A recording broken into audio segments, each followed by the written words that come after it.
Every day we use the internet to share tons of memes to the whole world. Perhaps you use it to find some information for your studying or reading fun facts to boast your genius to others. But have you ever thought about what magical atoms bring information to the other side of our planet? How does the internet work?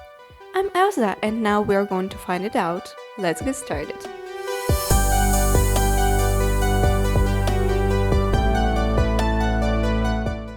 The Internet. To start the explanation, I need to explain the meaning of the state of network. The network is a group of connected computers which can send data to each other. Fun fact, the word Internet could be said to origin from the concept interconnected networks.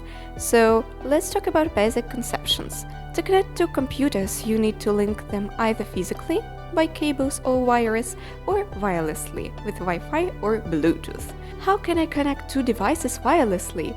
Are there any magnet atoms which can bear necessary information? You can ask. Our world is full of magic, but not that kind. Well, the Wi-Fi consists of radio waves which transmits the information we want to share or get. There are two steps to share the information. The first one. A computer's wireless adapter translates data into a radio signal and sends it to the antenna. The second one, the wireless router receives the signal and decodes it. The router transmits the information to the internet through wired Ethernet connection. What is Ethernet connection? We will talk about it later. This process is similar to radios and TV sets, which used wireless connections several years before Wi-Fi. They can transmit and translate radio waves into ones and zeros and back. But Wi-Fi radios are much faster than other radios. It transmits a gigantic amount of information every second that made it very useful in the world. When you have clicked on the video, your request was translated into a bunch of ones and zeros. If you are using Wi-Fi, these ones and zeros are translated into wave frequencies by the Wi-Fi chip embedded in your device. The frequencies travel across the radio channels mentioned earlier and are received by the Wi-Fi router that your device is connected to. The more ones and zeros can be sent per second, the more waves are spreading during this and the faster your Wi-Fi is. Frequency of the internet is counted with hertz. For example, 1 GHz is 1 billion waves per second. Sounds enormous, doesn't it? And it isn't the ceiling of speed yet, so our routers are exchanging radio waves with our gadgets every second. Isn't it the magic of real world? Now, let's return to the internet. There is no the one control center for the whole internet. It is full of different networking systems, but not dependent on one machine. Any computer or hardware that can send and receive information is a part of the system. The internet's distributed nature makes it resilient. All computers and hardware can connect and disconnect to the internet without crash of the whole world network. It's not only the small parts of the system. If the server, an entire data center or region of data centers goes down, the rest of the internet can still function. So, let's talk about two fundamental concepts of the internet.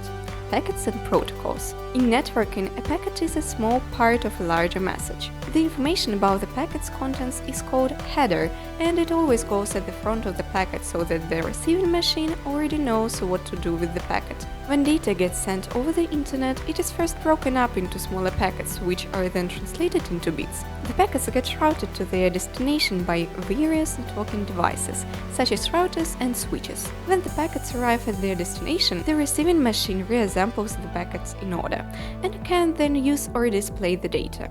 Packets are sent across the internet using a technique called packet switching. Intermediary routers and switches are able to process packets independently from each other, without accounting for their source or destination. This is by design so that no single connection dominates the network.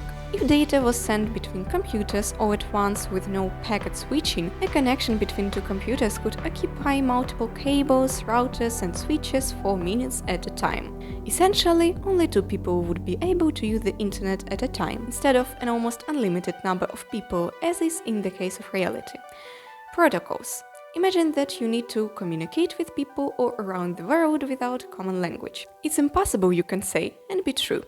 Different types of computers and hardware are those people. To be able to exchange the information between them, protocols, a standardized way of doing certain actions and formatting data so it can be understandable to different devices. were created. And there we return to the state of Ethernet, the most popular cabled computer network protocol, which is created for sending packets between devices on the same network. As of 2016, about 85% of all computers in the world were connected to computer networks using the Ethernet protocol. There are so many devices throughout the internet. How the data is sent to the right address can be a question. Each computer has its unique address.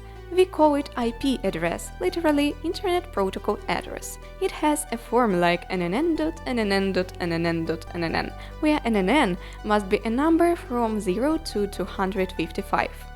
In order to make it easier for us to find sites with the addresses, the number address is replaced by letters. For example, google.com is the domain name used on top of the IP address.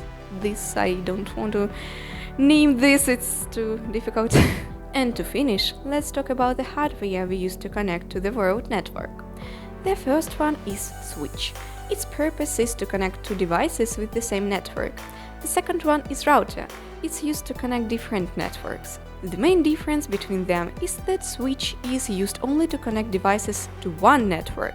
For example, you have an office and want to create a network between all devices here.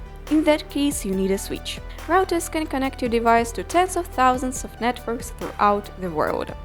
They are vital if you want to connect to the internet. You can have both of them in some cases. And at the moment when you plug your router, the magic starts to reveal itself. The real magic of science. Hope this video was interesting to you and now you understand our world more. It's fascinating. So, may all your wishes come true, success attends you. Thank you for your view.